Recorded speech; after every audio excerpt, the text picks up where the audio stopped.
Hello friends, माझ्या आजच्या गोष्टीचे नाव आहे कथा समुद्र लाटांची. समुद्राच्या पाण्यावर एकसारख्या लाटांवर लाटा येत असतात. कधी कधी तर सोसाट्याचा वारा सुटला की समुद्रावर डोंगरा एवढ्या लाटा येत असतात व एकसारख्या काठावर आदळतात. पुष्कळ वेळात समुद्राच्या लाटांनी मोठमोठ्या बोटी फुटत, झाडे कोसळून पडत. पण असे का होते? समुद्रावर एकसारख्या लाटावर लाटा का निर्माण होतात? त्या निर्माण कोण करतो? याबद्दल एक छान छोटीशी गोष्ट आहे. तर ती अशी, फार वर्षांपूर्वीची गोष्ट. त्यावेळी जग अतिशय लहान होते. साऱ्या जगावर इंद्रदेव राज्य करीत होता. इंद्र हा अत्यंत श्रीमंत व शक्तिमान होता. मोठमोठ्या मेघांचे कळप ही इंद्राची सर्वश्रेष्ठ अशी संपत्ती होती. हे मेघांचे कळप आकाशात इकडून तिकडे खुशीत भटकत आणि पृथ्वीवर मुसळधार पाऊस पाडीत. त्यामुळे पृथ्वीवरील लोक सुखात असत. ते इंद्राच्या नावाने यज्ञ करीत. मेघांनी पाडलेल्या पावसामुळे पृथ्वीवर भरपूर धान्य पिके, गुरावासरांना चारा मिळेल, झाडांना फुले फळे येत. त्यामुळे पृथ्वीवर सर्व लोक आनंदात असत. कुणीही दुःखी किंवा उपाशी नसे. परंतु त्यावेळी देवांचा व मनुष्यांचा एक मोठा शत्रू होता. त्याचे नाव वृत्रासूर. तो पर्वतातील बळकट किल्ल्यात राहत असे व आपल्या साथीदारांसह देवांना व पृथ्वीवरील मानवांना एकसारखा त्रास देत असे. तो इंद्राचा फार द्वेष करी. इंद्राचे वैभव त्याला मुळीच सहन होत नसे. एके दिवशी वृत्रासूरने आकाशात फिरणाऱ्या इंद्राच्या सर्व मेघांना एका मोठ्या जाळ्यात पकडले व त्यांना आपल्या पर्वताच्या किल्ल्यात कोंडून ठेवले. मेघांना वृत्रासुराने कोंडून ठेवल्याने पृथ्वीवर पाण्याचा थेंबही पडेना. नद्या कोरड्या पडल्या, झाडे वाळू लागली, लोक अन्न पाण्याविना उपाशी मरू लागले, पशुपक्षी पटापट मरून पडू लागले. पृथ्वीवरील लोक त्रासून गेले. ते इंद्राची प्रार्थना करू लागले. लोकांचा धावा ऐकून इंद्र खडबडून जागा झाला. त्याने सारी परिस्थिती जाणली. आपल्या मेघांना बंदीत टाकून वृत्रासुराने आपला मोठाच अपमान केला आहे असे इंद्रास वाटले. त्याने वृत्रासुरास शिक्षा करायचे ठरवले. आपले प्रचंड सैन्य बरोबर घेऊन व स्वतः ऐरावतावर बसून इंद्र वृत्रासुराबरोबर लढाई करण्यासाठी निघाला. वृत्रासुराचे पर्वतातील किल्ले फोडून टाकावयाचे व मेघांची सुटका करावयाची या हेतूने इंद्र वृत्रासुराच्या अगदी किल्ल्याजवळ आला. परंतु वृत्रासुराने व इतर राक्षसांनी किल्ल्याची दारे अगदी घट्ट बंद केली. संपूर्ण किल्ल्याभोवती प्रचंड वेढा घातला. इंद्राला एक इंचभरही पुढे येता येईना. इंद्राच्या व्यर्थ प्रयत्नांना सर्व राक्षस हसू लागले. त्यांनी इंद्राच्या सैन्याला मागे रेटीत नेले. किल्ल्याला बोट सुद्धा लावू दिले नाही.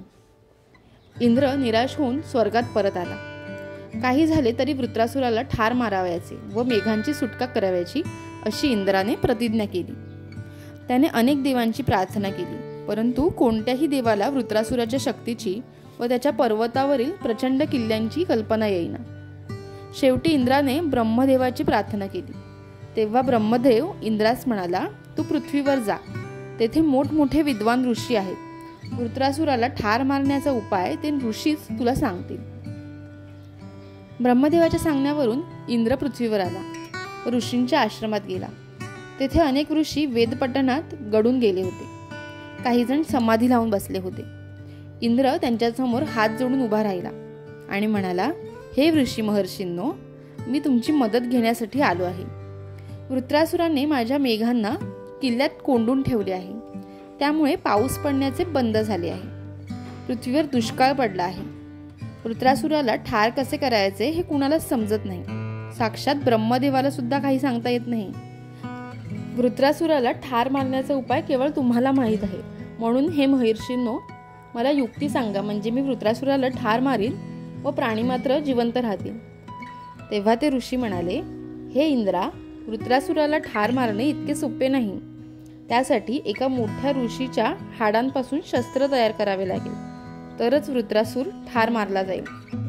ऋषींचे हे शब्द ऐकून सर्वत्र गंभीर शांतता पसरली. वृत्रासुराच्या नाशासाठी, मेघांच्या सुटकेसाठी व पृथ्वीवरील प्राण्यांचे प्राण वाचवण्यासाठी आता कोण पुढे येतो? आपली हाडे कोण देतो? जो तो एकमेकांकडे पाहू लागला. इतक्यात त्या ऋषी मंडळींपैकी एक ऋषी पुढे आले. ते पुष्कळ वृद्ध होते. त्यांच्या जटा पांढऱ्या शुभ्र दिसत होत्या. चेहऱ्यावर ज्ञानाचे तेज दिसत होते. त्यांचे नाव दधीची ऋषी. ते इंद्राला म्हणाले, हे इंद्रा, दुःख करू नको. वृत्रासुराच्या नाशासाठी मी माझी हाडे देण्यास तयार आहे.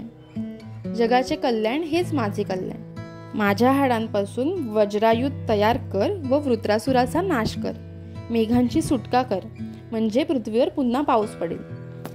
दधीची ऋषींनी आपल्या शरीरातील हाडे इंद्राला दिली.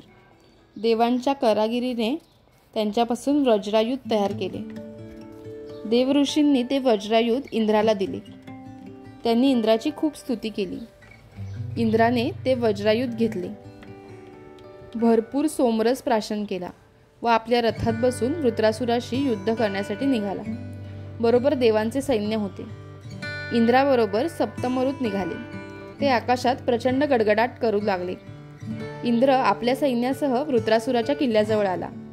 तो वृत्रासुराला आव्हान देऊ लागला, हे वृत्रा, आता मला शरण ये, नाहीतर युद्धास तयार हो.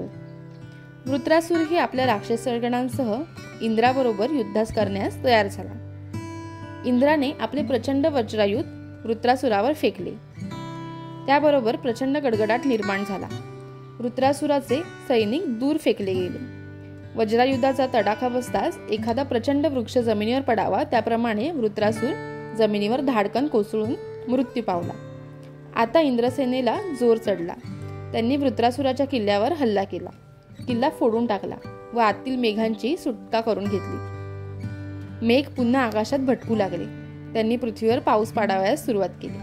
पृथ्वीवरील लोक आनंदित झाले. ते इंद्राची स्तुती करू लागले, आनंदाने नाचू लागले. इकडे इंद्राच्या सैनिकांनी वृत्रासुराच्या सैनिकांचा जोरदार पाठलाग सुरू केला. सर्व शत्रूंना ठार मारण्याची इंद्राच्या सैनिकांनी प्रतिज्ञाच केली होती. त्यांनी वृत्रासुराचे सारे किल्ले ताब्यात घेतले. वृत्रासुराचे सैनिक जीव घेऊन पळत सुटले. इंद्राच्या सैनिकांनी त्यांचा सतत पाठलाग सुरू ठेवला. शत्रू सैन्याला कोणी आश्रय देईना. शेवटी ते समुद्रात शिरले व तळात जाऊन बसले. इंद्राच्या सैनिकांना मात्र समुद्रात शिरता येईना. ते तेथूनच इंद्रलोकी परत गेले.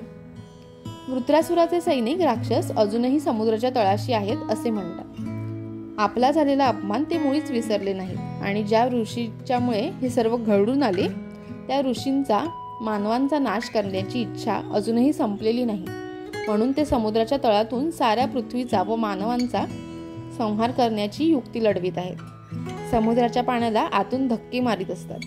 त्यामुळे समुद्राच्या पाण्यावर प्रचंड लाटा उठतात आणि जगाच्या संहारासाठी त्या किनाऱ्यावर एकसारख्या आदळत असतात. अशी ही कथा आहे समुद्र लाटांची. मित्रांनो, तुम्हाला आजची ही गोष्ट कशी वाटली हे मला कमेंट सेक्शनमध्ये सांगायला विसरू नका. गोष्ट आवडली असेल तर व्हिडिओला लाईक करा आणि तुमच्या फ्रेंड्स आणि रिलेटिव्ह सोबत देखील शेअर करा.